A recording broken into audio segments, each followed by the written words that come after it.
किस्सा गोई में आपका स्वागत है। मैं कमल लाया हूं आपके लिए एक नई कहानी। एक आदमी के पास एक नायाब पक्षी था। न जाने कौन से द्वीप से लाया था। उस पक्षी को देखकर सभी बड़े हैरान होते थे। वाह, क्या कलर्स थे, क्या रंग थे, किस तरह की उसकी चोंच थी, किस तरह की उसकी बनावट।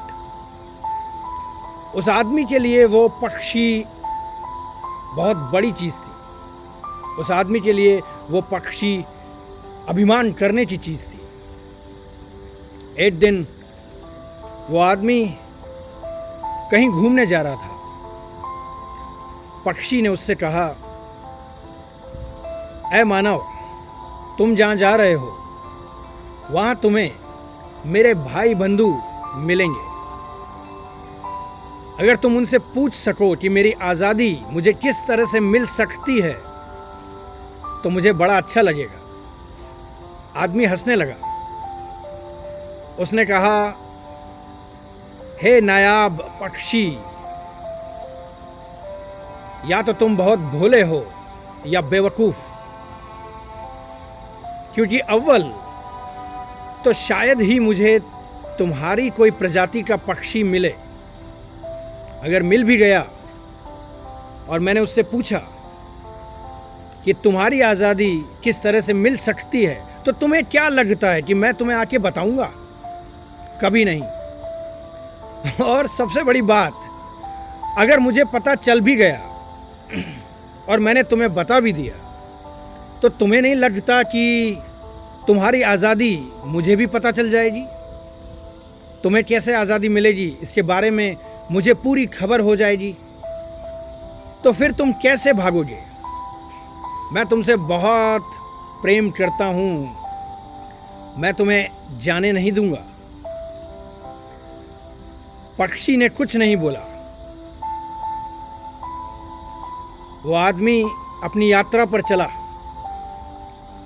एक द्वीप पर पहुंचकर उसे उसी प्रजाति का एक पक्षी डाल पर बैठा हुआ मिला। उस आदमी ने उससे पूछ ही लिया। उसने कहा, हे नायाब पक्षी, तुम्हारा ही कोई भाई बंधु मेरे पास मेरे घर में पिंजरे में है। उसने मुझसे कहा था कि मैं तुमसे पूछूं कि उसकी आज़ादी का रास्ता कौन सा है। क्या तुम बता सकते हो? यह सुनने पर उस पक्षी की आंखें डबडबा गई। उसकी आंखों से आंसू बहने लगे और अचानक उसकी गर्दन एक तरफ लुढ़की और उसका पूरा शरीर डाली से नीचे गिर गया। वो आदमी दौड़ता हुआ आया और उसने देखा कि वो पक्षी मर चुका है।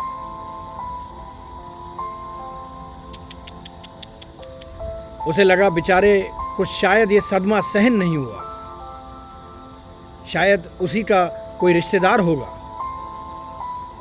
वो घर वापस आया और बड़े दुख के साथ उसने ये खबर अपने इस पालतू पक्षी के साथ साझा की।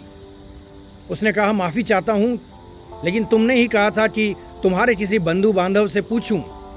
मैंने पूछा तो बेचारा वो मर गया। ये सुनते ही इस पिंजरे वाले पक्षी की आंखें डबडबा गई। उसकी आंखों से झरझर आंसू बहने लगे। उसकी भी गर्दन ऐसे ही एक तरफ झुकी, आंखें ऊपर हुई और वो भी मर गया। आदमी ने सोचा, मैंने व्यर्थ ही ये खबर इसे बताई, लेकिन अब क्या हो सकता था। उसने पिंजरा खोला और पक्षी को उठाकर बाहर फेंक दिया। अद्भुत! जैसे ही पक्षी बाहर निकला, अचानक वो उड़ने लगा और उड़ते उड़ते आसमान में जा पहुंचा। आदमी हैरान हो गया, अचरज में आ गया। उसे समझ में आ गया कि इस पक्षी को उस पक्षी ने किस तरीके से ये संदेशा दिया कि मौत ही तुम्हें आज़ादी दिला सकती है। दोस्तों, कोरोना के इस समय में हम सब डरे हुए हैं, बीमारी से डरे हुए हैं, मौत से डरे हुए हैं, भविष्य की अनिश्चितता से डरे हुए हैं। आपकी आज़ादी का एक ही रास्ता है, मौत के इस खौफ से बाहर निकलना। एक बार आपने अपनी मौत को स्वीकार कर लिया तो फिर आपको जिंदगी जीने से कोई नहीं रोक सकता। कब तलक ये तकदीर भला हमसे रूठेगी, इन अंधेरों से उजालों की किरण फूटेगी। आदमी टूट कर 100 बार जुड़ा है यारों, जिसका कोई नहीं उसका तो खुदा है यारों। अपने दिल में, अपने मन में जिंदगी का दिया जलाए रखिए। मौत को स्वीकार कर मौत को हरा दीजिए और भरपूर जिंदगी को जिया कीजिए। इसी आशा के साथ मैं आपसे आज विदा लेता हूँ।